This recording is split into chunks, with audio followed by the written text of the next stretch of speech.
Hey buddies, welcome to Mr.Biochemistry channel.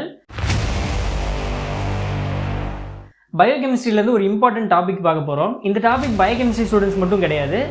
NEET படிக்கிற ஸ்டூடண்ட்ஸ்க்கும் ரொம்ப ஹெல்ப்ஃபுல்லா இருக்கும். 11th 12th ஸ்டூடண்ட்ஸ்க்கு ரொம்ப ஹெல்ப்ஃபுல்லா இருக்கும். ஏனா அவங்களோட சிலபஸ்லயும் இது இருக்கு. ஓகே, இந்த கிளைகாலைசிஸ் அப்படின்றது என்ன பண்ணுது நம்ம பாடியில், எதுக்காக இந்த கிளைகாலைசிஸ் நம்ம படிக்கிறோம் அப்படின்னு பார்த்தீங்கன்னா, இப்போ நம்ம நிறைய விதமான ஃபுட்டு சாப்பிட்றோம். ஓகே, கார்போஹைட்ரேட் ஃபுட்டு சாப்பிட்றோம், ப்ரோட்டீன் ஃபுட்டு சாப்பிட்றோம், ஃபேட்டு, இந்த மாதிரி நிறைய சாப்பிட்றோம். இதில் கார்போஹைட்ரேட் எடுத்துக்கலாம். கார்போஹைட்ரேட் அப்படின்றது எதில் இருக்குது? மேக்ஸிமம் ரைஸில் இருக்குது. ஓகே, அந்த ரைஸ் எடுக்கும்போது நம்மளுக்கு அந்த ரைஸ் ஃபார்ம்லேயே உள்ளே போகாது. அதில் இருக்க கார்போஹைட்ரேட் நம்மளுக்கு கொஞ்சம் கொஞ்சமாக உடஞ்சி அப்சர்வபிள் ஃபார்முக்கு மாறணும். அதை மாற்றுறதுக்கான ஒரு ப்ராசஸ் தான் இந்த சைக்கிள். ஓகே, இந்த பாத்வே. இந்த பாத்வேல என்னென்ன ஸ்டெப்ஸ் இன்வால்வ் ஆகிருக்கு, என்னென்ன என்சைம் இருந்தால் இந்த பாத்வே நடக்கும், அது எல்லாத்தையுமே நம்ம பார்க்க போகிறோம். ஓகே, இந்த ஸ்டெப்பை, அதாவது இந்த கிளைகாலைசிஸை நம்ம ரெகுலேட்டரி பாத்வேஸ்ன்னு சொல்கிறோம். எதுக்கு யூஸ் ஆகுது அப்படின்னு பார்த்தீங்கன்னா, கார்போஹைட்ரேட் மெட்டபாலிசம்க்கு யூஸ் ஆகுது. ஓகே, இவ்வளோ தான் இதுக்கான ஒரு இன்ட்ரொடக்ஷன். இப்போ நம்ம டைரெக்டாக அந்த ஸ்டெப்ஸ்குள்ளே போயிடலாம். குளுக்கோஸ் அப்படின்றது தான் சிம்பிள் ஃபார்ம் ஆஃப் சுகர்னு சொல்லுவாங்க. சிம்பிள் ஃபார்ம் அப்படின்றது என்ன? அதாவது அதுக்கப்புறமா அதை பிரேக் டவுன் பண்ண முடியாது, அந்த மாதிரி ஃபார்ம்.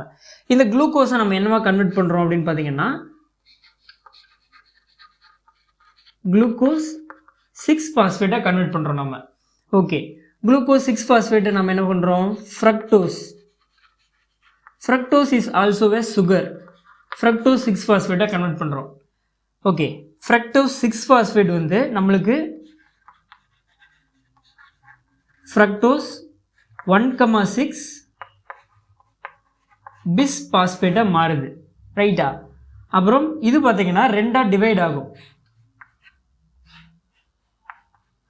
ஒன்று DHAP. DHAPன்னு என்ன அப்படின்னு பார்த்தீங்கன்னா, டை ஹைட்ரஜன்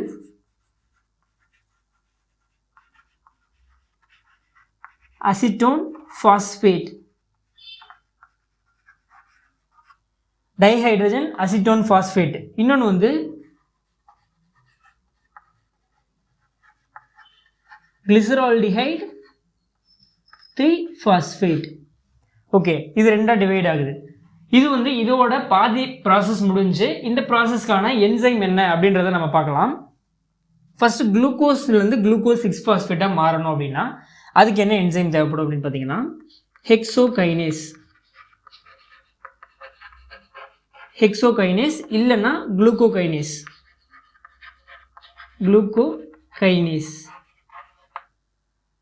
இந்த ஸ்டெப்பு பார்த்தீங்கன்னா, அதாவது குளுக்கோஸ்லேருந்து குளுக்கோஸ் 6-பாஸ்பேட்டாக மாறுற ஸ்டெப்பு பார்த்தீங்கன்னா இர்ரிவர்சிபிள் ஸ்டெப்பு. அதனால் இந்த ரியாக்ஷன் மட்டும் நம்ம ஒரு கலரில் யூஸ் பண்ணலாம். ஏன்னா இது இர்ரிவர்சிபிள் ஸ்டெப்பு. பட் இந்த குளுக்கோஸ் 6-பாஸ்பேட்லேருந்து ஃப்ரக்டோஸ் 6-பாஸ்பேட்டாக மாறுறது பார்த்தீங்கன்னா it is a reversible step. அதனால் இந்த டபுள் ஹெட்டட் ஏரோ யூஸ் பண்ணுறேன். இதுக்கு என்ன என்சைம் யூஸ் ஆகுது அப்படின்னு பார்த்தீங்கன்னா, பாஸ்போ ஹெக்ஸோ ஐசோமெரேஸ். பிகாஸ் இந்த குளுக்கோஸ் 6-பாஸ்பேட்டும் ஃப்ரக்டோஸ் 6-பாஸ்பேட்டும் மாலிகுலர் ஃபார்முலா வைஸ் சேம் தான், ஸ்ட்ரக்சர் வைஸ் தான் டிஃப்ரெண்ட்டாக இருக்கும். அதனால் இந்த ஐசோமெரேஸ் யூஸ் பண்ணோம் அப்படின்னா குளுக்கோஸ் 6-பாஸ்பேட்லேருந்து ஃப்ரக்டோஸ் 6-பாஸ்பேட்டாக மாறிடும். ஓகே, இப்போ ஃப்ரக்டோஸ் 6-பாஸ்பேட்லேருந்து ஃப்ரக்டோஸ் 1,6 பிஸ்-பாஸ்பேட்டுக்கு மாறுது. இப்போ என்ன என்சைம் யூஸ் பண்ணுறோம்? பாஸ்போ ஃப்ரக்டோ கைனேஸ். ஓகே, பாஸ்போ ஃப்ரக்டோ கைனேஸ் யூஸ் பண்ணுறோம். இது பார்த்தீங்கன்னா ஃப்ரக்டோஸ் 6-பாஸ்பேட்லேருந்து ஃப்ரக்டோஸ் 1,6 பிஸ்-பாஸ்பேட்டாக மாறுறது கூட ஒரு இர்ரிவர்சிபிள் ப்ராசஸ். அதனால இதையும் நம்ம இந்த கலரில் போட்டுக்கலாம். அடுத்தது ஃப்ரக்டோஸ் 1,6 பிஸ்-பாஸ்பேட்லேருந்து DHAP கிளிசரால்டிஹைட் 3-பாஸ்பேட். இது ரெண்டும் மாறுறதுக்கான என்சைம் என்ன அப்படின்னு பார்த்தீங்கன்னா ஆல்டோலேஸ். ஓகே, ஆல்டோலேஸ் போட்டோம் அப்படின்னா இது ரெண்டும் நம்மளுக்கு பிரிஞ்சிடும். இது ஒரு 3 கார்பன் காம்பவுண்ட், இது ஒரு 3 கார்பன் காம்பவுண்ட். இதெல்லாம் 6 கார்பன் காம்பவுண்ட்ஸ். இப்போ இதுவும் பார்த்தீங்க அப்படின்னா இந்த மாதிரி ஐசோமெரேஸ் அப்படின்ற என்சைம் மூலமாக ஐசோமரேஸ் அப்படின்ற என்சைம் மூலமாக நம்மளுக்கு இதுவும் வந்து இன்டர்சேஞ்சபிள், அதாவது ரிவர்சிபிள் ப்ராசஸ் தான். இப்போ நம்ம இந்த கிளிசரால்டிகேட் 3-phosphate தான் ஃபர்தர் ப்ராசஸ்க்கு போகும். மேபி இந்த டைஹைட்ரஜன் அசிட்டோன் பாஸ்பேட் வந்து இந்த கிளிசரால்டிகேட் 3-phosphate கன்வெர்ட் ஆனதுக்கப்புறமா அந்த ப்ராசஸில் இன்வால்வ் ஆகும். ஓகே, அடுத்தது என்னது? கிளிசரால்டிகேட் 3-phosphate, அது அங்கே இந்த ப்ராசஸ் இதுதான்.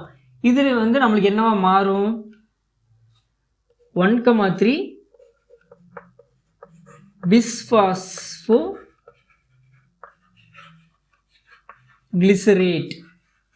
பிஸ்பாஸ்போகிளிசரேட்டாக கன்வெர்ட் ஆகும். இந்த 1,3 பிஸ்பாஸ்போகிளிசரேட் வந்து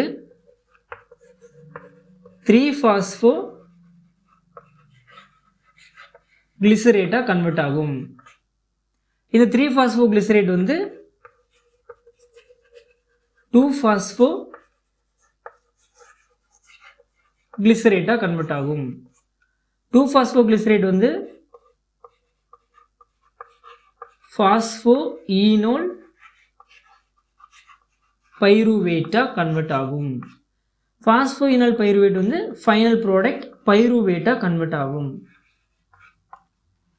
இவ்வளோதான் வந்து ப்ராசஸ். இந்த ப்ராசஸ்க்கான என்சைம் என்ன அப்படின்றத பார்க்கலாம். கிளிசரால்டிகேட் 3-phosphateலேருந்து 1,3 பிஸ்பாஸ்போகிளிசரேட்டாக மாறுறதுக்கு இதே தான். இங்கே பார்த்தீங்களா, இதை தான் வந்து நம்ம என்சைம் யூஸ் பண்ணுறோம். அதாவது கிளிசரால்டிகேட் 3-phosphate டீஹைட்ரஜனேஸ், இவ்வளோதான் என்சைம். ஓகே, அடுத்து வந்து 1,3 பிஸ்பாஸ்போகிளிசரேட். 1,3 பிஸ்பாஸ்போகிளிசரேட்லேருந்து 3-phosphoglycerateாக மாறணும் அப்படின்னா அதுக்கு என்ன என்சைம்?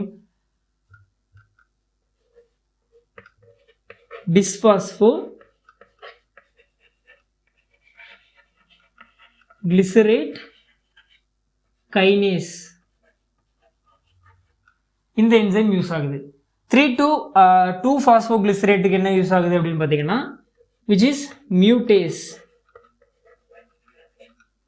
2-phosphoglycerateலேருந்து phosphoenol pyruvate, அதாவது PEP-ஆக கன்வெர்ட் ஆகணும் அப்படின்னா அதுக்கு வந்து ஈனோலேஸ் அப்படின்ற என்சைம் யூஸ் ஆகுது. ஓகே, இப்போ phosphoenol pyruvateலேருந்து பைருவேட்டாக கன்வெர்ட் ஆகணும் அப்படின்னா நம்மளுக்கு பைருவேட் கைனேஸ் அப்படின்ற என்சைம் வந்து ஹெல்ப்ஃபுல்லாக இருக்குது. இதை போட்டோம் அப்படின்னா நம்மளுக்கு பைருவேட்டாக கன்வெர்ட் ஆயிரும். ஸோ ஃபைனல் ப்ராடக்ட் ஃப்ரம் குளுக்கோஸ்லேருந்து பைருவேட்டு தான். இந்த பைருவேட்டை நமக்கு கொண்டு வரணும் அப்படின்றதுக்காக தான் இத்தனை ஸ்டெப்பும் நடக்குது. இந்த ஸ்டெப்புலலாம் வந்து எப்படி எனர்ஜி நம்மளுக்கு கிடைக்குது? இது கன்வெர்ட் ஆனாவே நம்ம உடம்புக்கு எனர்ஜி வந்துருமா அப்படின்னு கேட்டிங்கன்னா அப்படி கிடையாது. சில இடத்துல சில எனர்ஜி ஃபார்ம்ஸ் வந்து கிரியேட் ஆகும். அதுதான் நம்ம உடம்புக்கு எனர்ஜி தரும். அது எங்கெங்கே கிரியேட் ஆகும் அப்படின்றத நம்ம இப்போ பார்க்கலாம். இந்த இடத்துல இன்னொரு இர்ரிவர்சிபிள் ஸ்டெப் இருக்குது. அதாவது பாஸ்போயினால் பைருவேட்லேருந்து பைருவேட்டாக கன்வெர்ட் ஆகுது பார்த்தீங்களா? இதுவும் பார்த்தீங்கன்னா ஒரு இர்ரிவர்சிபிள் ஸ்டெப். இதை தவிர மற்ற எல்லாமே வந்து ரிவர்சிபிள் ஸ்டெப்பு தான்.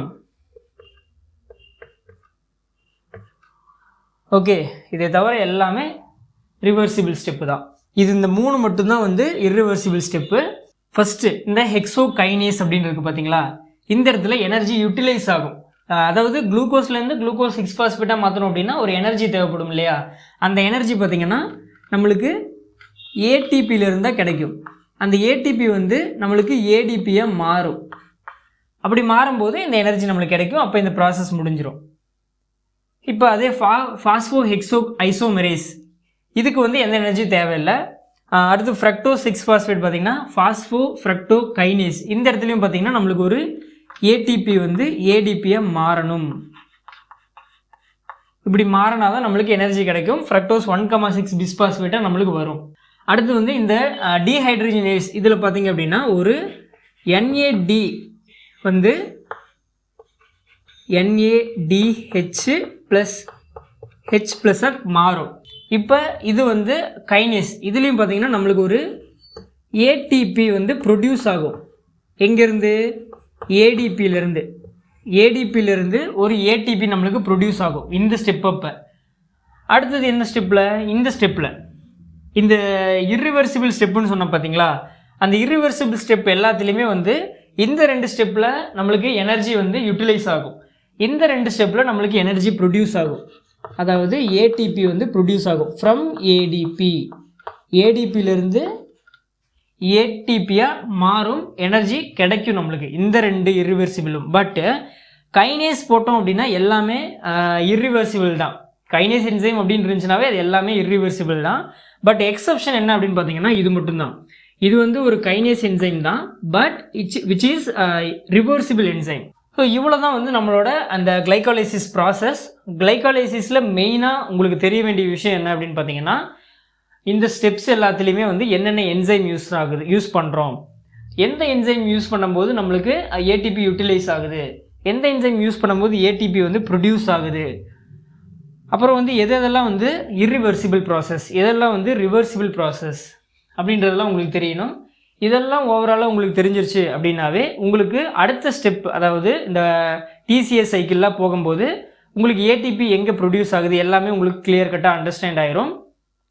அப்புறம் இந்த ப்ரொடியூஸ் ஆன ஏடிபியில் எதுக்கு ஹெல்ப் பண்ணுது அப்படின்றது உங்களுக்கு தெரிஞ்சிடும். அப்புறம் பார்த்திங்கன்னா இந்த எலக்ட்ரான் டிரான்ஸ்போர்ட் செயின் அப்படின்றது ஒரு ப்ராசஸ், அந்த பேத்வேவும் நான் உங்களுக்கு எக்ஸ்பிளைன் பண்ணுறேன். அந்த பேத்வே நடக்கும்போது இந்த ஏடிபிஸ்லாம் வந்து ரொம்பவே ஹெல்ப்ஃபுல்லாக இருக்கும். ஓகே, அங்கே தான் வந்து இந்த எலக்ட்ரான் டிரான்ஸ்போர்ட்டுக்கு வந்து இந்த NAD இதெல்லாம் யூஸ் பண்ணும். ஓகே, இவ்வளோ தான் வந்து இந்த கிளைகாலிசிஸ் ப்ராசஸ்.